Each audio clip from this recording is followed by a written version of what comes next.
YouTube நேயர்களுக்கு நடிகர் பேரரசர் எம்ஜிஆர் கலைக்குழு சார்பில் எனது வணக்கத்தை தெரிவித்துக் கொள்கிறேன். கடந்த ஒரு வாரமாக எந்த பதிவும் போடவில்லை. அதற்கு காரணம், லண்டனில் இருந்து நான் திரும்பிவிட்டேன் சொந்த ஊருக்கு. அது ஒரு 3 நாளாக ஜெட்லாக் என்று சொல்வார்கள். அதே மாதிரி கண்ட நேரத்திலலாம் தூக்கம் வந்துக்கிட்டு இருந்துச்சு. இப்போ சரியாயிட்டு. சரி நேயர்களே, நாம் இப்போ பார்க்க போகிறது 1947ஆம் வருஷம். 1947ஆம் வருஷம் மக்கள் தலைவர் நடித்த முதல் படம் ராஜகுமாரி வெளிவந்தது. அந்த ஆண்டு மொத்தம் 30 படங்கள் வெளிவந்தது. 30 படங்களில் ராஜகுமாரி தான் அதிக வசூல் பெற்ற படம். அடுத்து பார்த்தால் தலைவரின் மனைவி நடித்த 1000 தலைவாங்கிய அபூர்வ சிந்தாமணி. 1000 தலைவாங்கிய அபூர்வ சிந்தாமணி. ஆனால் மக்கள் திலகத்துக்கு ராஜகுமாரி முதல் படம் அல்ல. சாயா என்கிற ஒரு படத்தில் தான் அவர் முதல்ல கதாநாயகனான ஒப்பந்தமானார். அந்த படத்தில் எம்ஜிஆருக்கு ஜோடியாக டிவி குமுதினி அப்படின்னு ஒரு நடிகை நடித்தாங்க. அவங்க கொஞ்சம் ப்ராப்ளம் பண்ணிக்கிட்டு இருந்தாங்க. என்னை தொட்டு நடிக்கக்கூடாது, அப்படி நடிக்கக்கூடாது அப்படின்னு சொல்லி பல ப்ராப்ளம் பண்ணாங்க.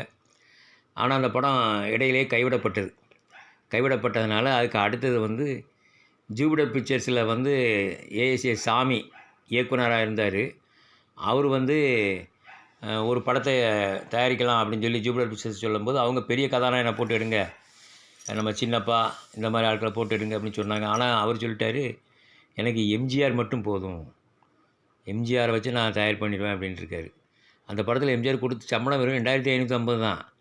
ஆனால் ஹீரோயினுக்கு 7500. அதில் வில்லான நடித்த பாலையாவுக்கு 10,000 ரூபா சம்பளம் கொடுத்தாங்களாம். அப்போ வந்து பாலையா வந்து எம்ஜிஆருக்காக தான் விட்டு கொடுத்தாரு. எம்ஜிஆர் நடிக்கட்டும், அவர் ஹீரோவாக நடிக்கட்டும் அப்படின்னு சொல்லி பாலையா வந்து விட்டு கொடுத்துருக்காரு. அந்த நேரத்தில் கூட எம்ஜிஆர் என்ன பண்ணார் தெரியுமா? அவர் கூட சண்டை காட்சியில் நடிப்பதற்கு சின்னப்பா தேவர் தான் ரெக்கமெண்ட் பண்ணார். சின்னப்பா தேவர் வந்து நல்லா கோயம்புத்தூரில் சென்ட்ரல் இதில் இருந்தார். கோயம்புத்தூரில் நல்லா பார் கிளப்பில் நல்லா எக்ஸசைஸ் பண்ணி நல்லா தேகத்தை கட்டும் சிட்டுமாக வச்சுருந்தார். உடனே எம்ஜிஆர் வந்து அவர் தான் போடணும் அப்படின்னு சொல்லி நிலையா நின்று சண்டை போட்டு அவரே போட்டாங்க சண்டை காட்சிகளுக்கு. இதில் ஒரு என்ன தவமணி அப்படிங்கிற ஒரு கவர்ச்சி குயில், இலங்கையை சேர்ந்தவர். அவரும் இந்த படத்தில் நடிச்சிருப்பார். ராஜகுமாரி படத்தில் நடிச்சிருப்பார். ராஜகுமாரி படத்தில் எம்ஜிஆருக்கு ஜோடி யாருன்னா மாலதி வந்து பாதாள பைரவி படத்தில் கதாநாயகியாக நடிச்சிருப்பார். நல்ல நடிகை. ஆனால் வந்து அவங்க வந்து அதுக்கப்புறம் வந்து ரொம்ப ஒன்றும் ஷைன் பண்ணலை. ஆனால் இந்த படம் ராஜகுமாரில் முதல்ல எம்ஜிஆருக்கு வந்து அந்த நேரத்தில் வந்து பின்னணி பாடகர்கள் வந்து கிடையாது. அதனால் வந்து என்னென்னா கதாநாயகனே பாடினா தான் அவங்களுக்கு சான்ஸ் கிடைக்கும். அந்த நேரத்தில் பியு சின்னப்பா, எம்கே தியாகராஜ பாரதி இவங்கெல்லாம் பாடினாங்க. ஆனால் எம்ஜிஆருக்கு அந்த குரல் வளம் கிடையாதுன்னு என்ன பண்ணாங்கன்னா, எம்ஜிஆருக்கு பின்னணி பாடகர்கள் ஏற்பாடு பண்ணலாம் அப்படின்னு சொல்லி ஏஎஸ்ஏ சாமி முடிவு பண்ணி அவர் வந்து எம்எம் மாரியப்பா, அவரோட ஒன்று விட்ட சகோதரர் திருச்சி லோகநாதன், இவங்க 2 பேரையும் கூப்பிட்டு படத்துக்கு பின்னணி பாடல்னு சொல்லணும்னு சொன்ன உடனே எம்ஜிஆருக்கு எம்எம் மாரியப்பா பாடினார். நம்பியாருக்கு திருச்சி லோகநாதன். பாடல்கள் எல்லாம் நல்லா இருந்துச்சு. படத்துக்கு இசையமைப்பு யாருன்னா எஸ்எம் சுப்பையா நாயுடு அருமையாக இசையமைத்திருந்தார்.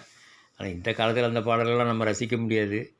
ஆனால் அந்த காலத்தில் அந்த பாடல்கள்லாம் படம் பயங்கர ஹிட் ஆச்சு. 9 தேட்டரில் 100 நாள் ஓடிச்சு படம் சூப்பர் ஹிட் ஆச்சு.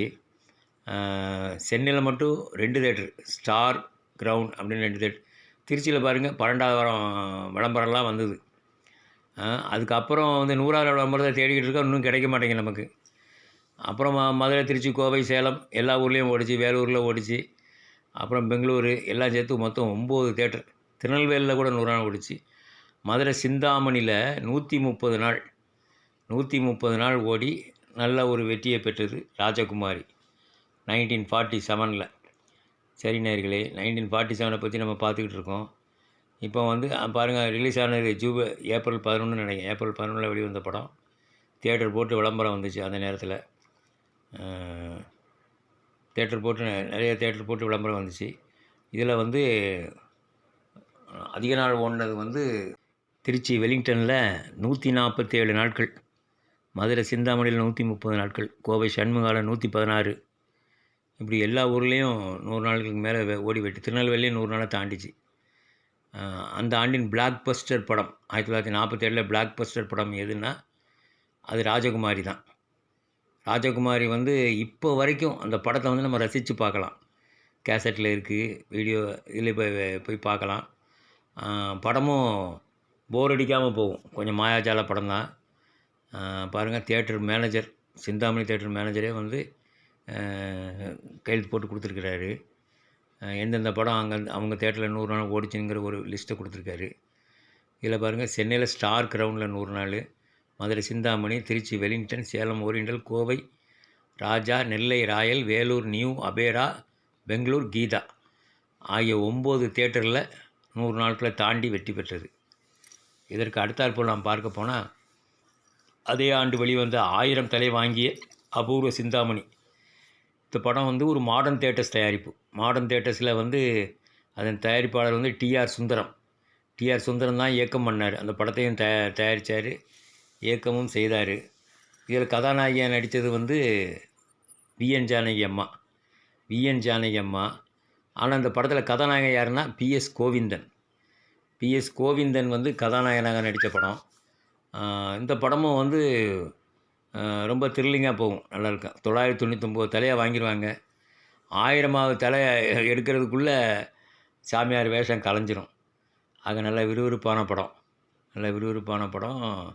பெரிய படம். ஆனால் கிட்டத்தட்ட 20,000 அடி நீளம். 20,000 அடி நீளத்தில் வந்த படம். படம் வந்து மிகப்பெரிய வெற்றி படமாக அமைஞ்சது டிஆர் சுந்தரத்துக்கு, மாடர்ன் தியேட்டர்ஸ்க்கு. சரி நேயர்களே, நாம் வந்து 1947 பிளாக் பஸ்டர் படம் எது என்பதை நம்ம பார்த்தோம். பிளாக் பஸ்டர் படம் முதல் வெற்றி வந்து ராஜகுமாரி. அடுத்தாப்பில் சொல்ல போனால் 1000 தலை வாங்கிய அபூர்வ சிந்தாமணி ஆகிய 2 படங்களும் முதல் 2 இடத்தை பிடித்து கொண்டன. மற்ற படங்கள் வந்து நிறைய படம், அந்த நேரத்தில் 30 படங்கள் வந்திருக்குது. அந்த நேரத்தில் 30 படங்கள் வந்தாலும் மற்ற படங்கள் பெரிய வெற்றி ஒன்றும் பெறவில்லை. சரி நேயர்களே, அடுத்த பதிவில் அடுத்த ஆண்டு பற்றி நம்ம பார்க்கலாம். அதுவரை விடைபெறுகிறேன். நன்றி, வணக்கம்.